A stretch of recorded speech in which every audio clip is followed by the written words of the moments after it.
11개예요. 첫 세트부터. 네. 김동완 올렸는데 또 붙었죠? 네. 밀어넣습니다. 진차옥 백토스 강성용 성공입니다. 최영준 받지 못하면서 14대 11. 리시브 안 돼요. 그런데 도수 서남원 다시 들어벌려 넘겼습니다. 지창용 도수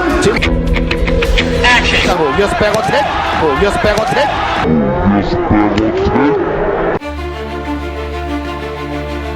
Inilah karisma Kang Sung Hyung saat masih menjadi bintang muda voli Korea.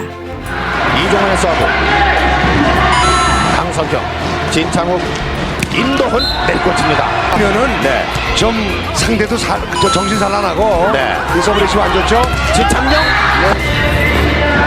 11대11 독점. 약간 리시브 안 되는. Guys, sebelum bahas berita terbaru tentang Megawati Hangestri Pertiwi, kita coba kulik sedikit tentang masa muda pelatih Kang Sung Hyung sang mekanik voli Hyundai Hill State.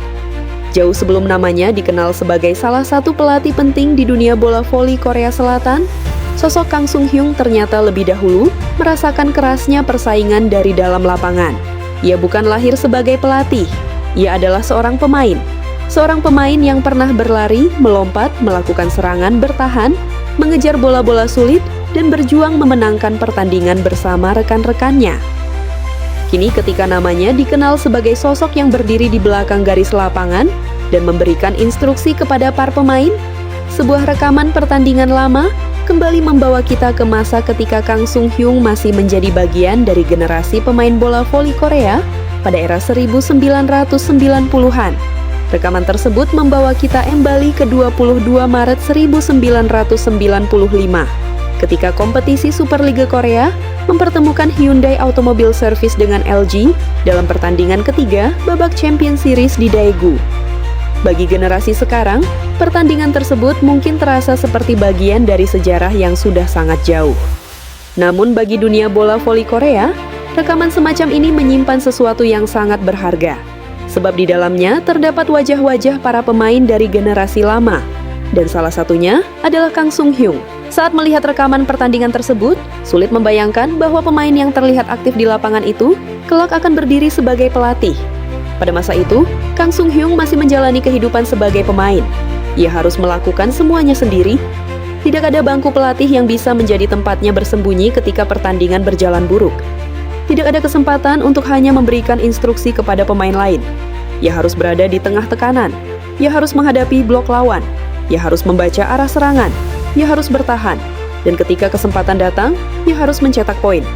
Pertandingan Hyundai melawan LG tersebut memperlihatkan bagaimana ketatnya persaingan bola voli Korea pada masa itu.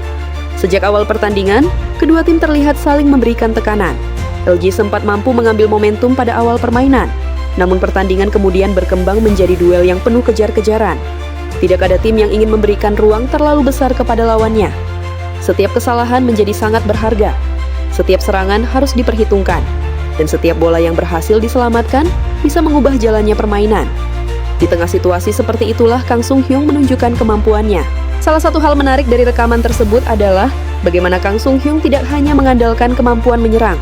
Ia juga terlihat memiliki pemahaman terhadap permainan secara keseluruhan. Inilah yang kemudian menjadi salah satu modal penting dalam perjalanan kariernya. Seorang pemain bisa saja memiliki pukulan keras, namun seorang pemain yang benar-benar memahami bola voli harus mampu membaca situasi. Kapan harus menyerang, kapan harus bertahan, kapan harus melakukan blok, dan kapan harus memberikan kesempatan kepada rekan setim untuk mengambil peran. Kang Sung Hyung memperlihatkan karakter tersebut. Ia mampu berkontribusi dalam serangan sekaligus membantu pertahanan tim. Dalam catatan pertandingan yang terdengar pada rekaman, Kang Sung Hyung disebut mampu menghasilkan 16 poin, termasuk kontribusi dari servis dan 1 poin melalui blok.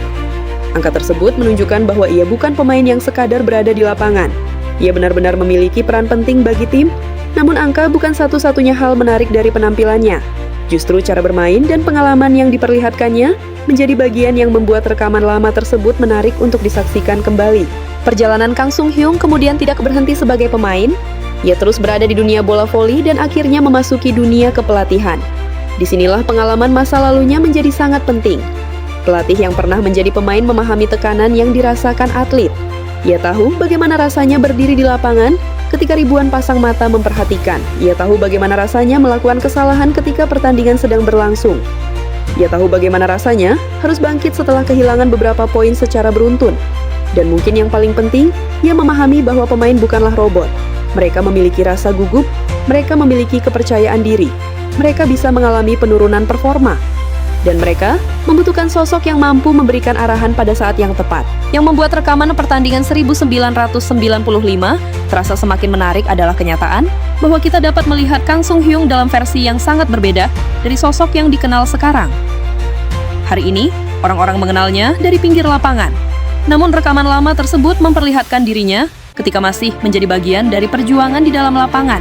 Ia masih muda, ia masih mengejar bola, ia masih melakukan serangan, ia masih berjuang mendapatkan poin. Belum ada gambaran tentang masa depan yang akan membawanya menjadi pelatih. Belum ada yang tahu bahwa pemain tersebut suatu hari akan berdiri sebagai salah satu sosok yang memberikan arahan kepada generasi berikutnya. Disitulah nilai sejarah dari sebuah rekaman lama.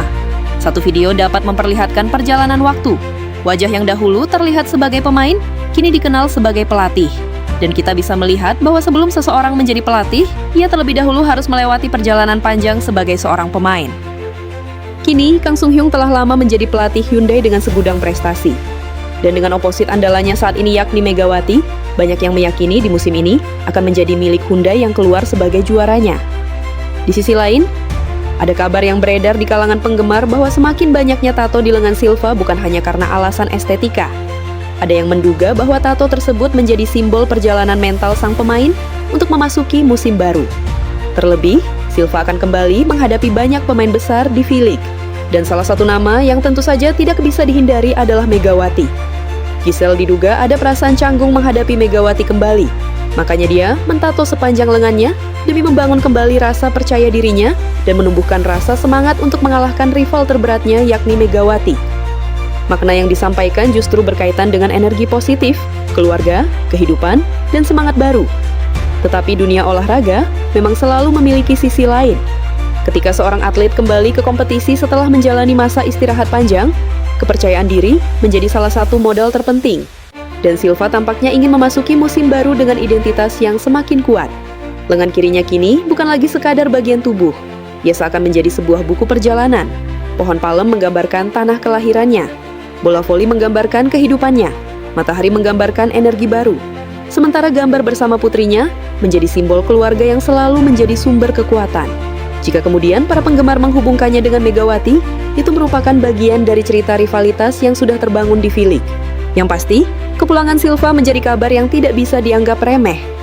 GS Caltex kembali memiliki senjata lamanya, seorang oposit yang sudah memahami atmosfer kompetisi Korea, seorang pemain yang mengetahui bagaimana kerasnya pertandingan V-League, dan seorang pencetak poin yang sudah terbukti mampu membawa beban besar di pundaknya, bahkan memperpanjang kontraknya untuk musim 2026-2027 dengan nilai kontrak yang mencapai batas gaji pemain asing putri menurut aturan KOFO, yakni $300.000 Amerika Serikat.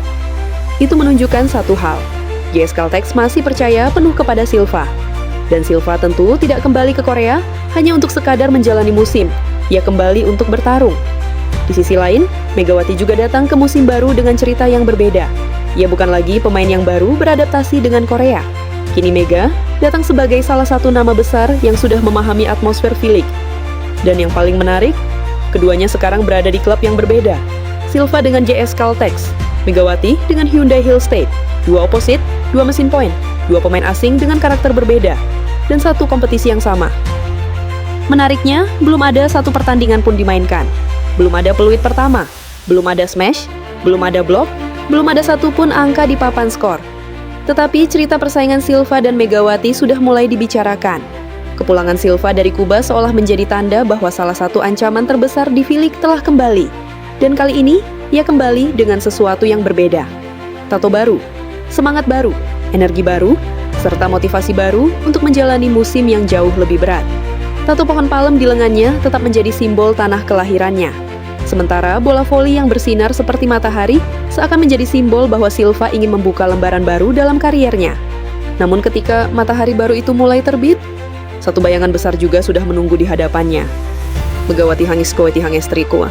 Apakah Silva benar-benar merasa canggung menghadapi Mega? Apakah tato tersebut dibuat untuk mengalahkan Megawati? Tetapi jika keduanya kembali berhadapan di lapangan, satu hal hampir pasti. Tidak akan ada ruang untuk rasa takut, tidak ada ruang untuk keraguan. Karena Silva akan datang membawa kekuatan Kuba. Dan Megawati akan datang membawa kekuatan Indonesia. Satu dengan simbol pohon palem dan matahari di lengannya. Satu lagi dengan reputasi sebagai salah satu oposit paling ditakuti di Korea.